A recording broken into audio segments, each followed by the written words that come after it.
এটা মডার্ন যুগ এটা আগের যুগ নয়। এই সুসে দোস্তর মুত আয় ফিরে বাড়িটা দিয়া কোথায় যাবি বাড়িতে কিরা পার হয়ে গেল তোরা বাইরে থাকবো।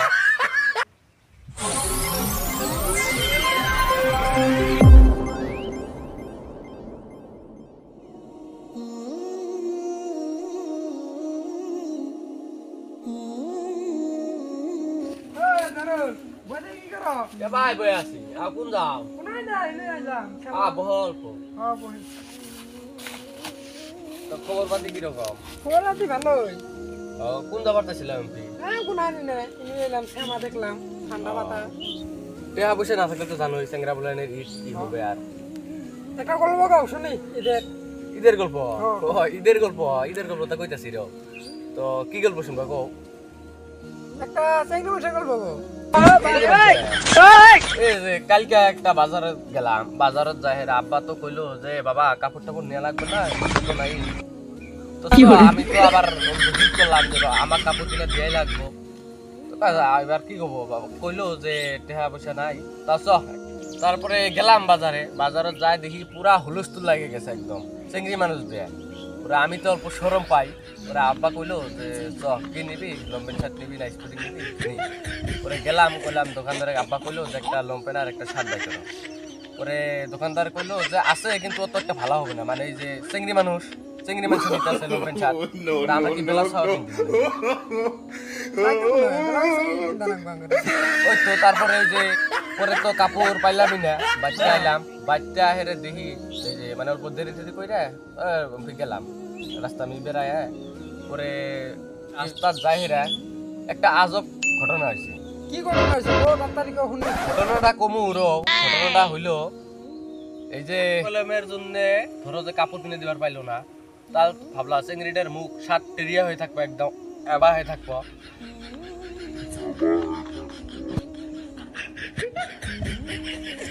যে চেংড়ি মানুষের মনে করে আর ইত হবে না।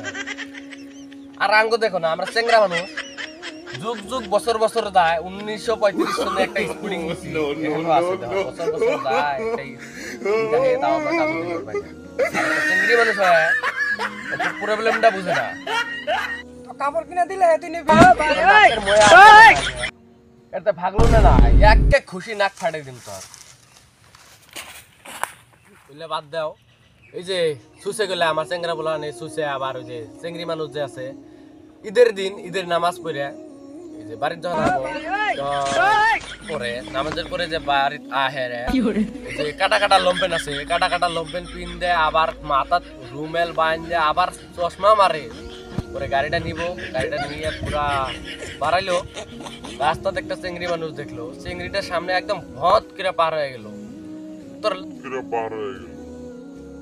তোর লাভ কি হল? হ্যাঁ তোর লাভ কি হল জাহিরা? কি হল সুসে? হ্যাঁ তোর যদি চেংড়িটা তুই দেখবারই না পাস তোর কি লাভ কি হল? তোকে চেংড়িটা দেখিল, তুইও চেংড়িটা দেখলু, কত ভাল লাগিল হয়, হরু বাবা করলি হয়। তুই যে ভন্নত করে গেলু তোর লাভ কি হল?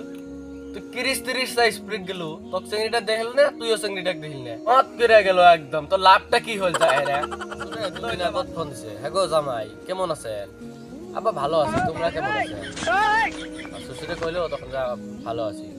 তো ঈদের জেপত থাকিল যে মায়ুরে নিয়ে ঈদের পরের দিন আসো। হবো আল্লাহ কইল হবো আব্বা যাই মেলা।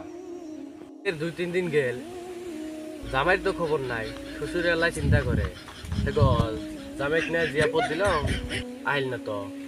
তো শ্বশুরে তখন ফোন করে মায়ুক ফোন করি কইল যে হেগো মায়ুক যে জামাই জিয়াপত দিল, জামাই তো আসলো না।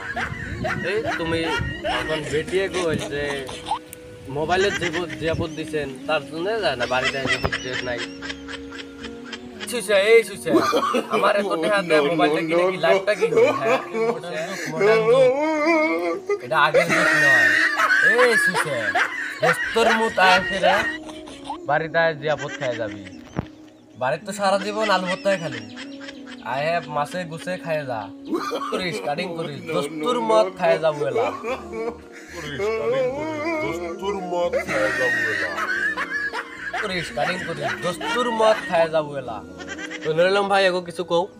কি কমু আর হ্যাঁ গাইস ভিডিওটা ভালো লাগলে লাইক ঠাইক মারি দাও আর চ্যানেলটা সাবস্ক্রাইব করে দাও আর এই যে যুবক ভাই করে কই আছি গাড়িটা অল্প লাহে লাহে চালাইও অ্যাক্সিডেন্ট ভদভদ করে না যাও ঠিক আছে হট করে যায় না লাহি ভদভদ করে না হট যাও। করে যাইও লাহে ধীরে যাও তো গাইস ভিডিওটা ভালো লাগলে তো অল্প লাইক টেক মারি দিন তো এই আজকের ভিডিওটা এই তুরি ঈদের জন্য অগ্রিম শুভেচ্ছা থাকিলে আমার দুইজনের তরফ থেকে ঈদ মুবারক গাইস সবাই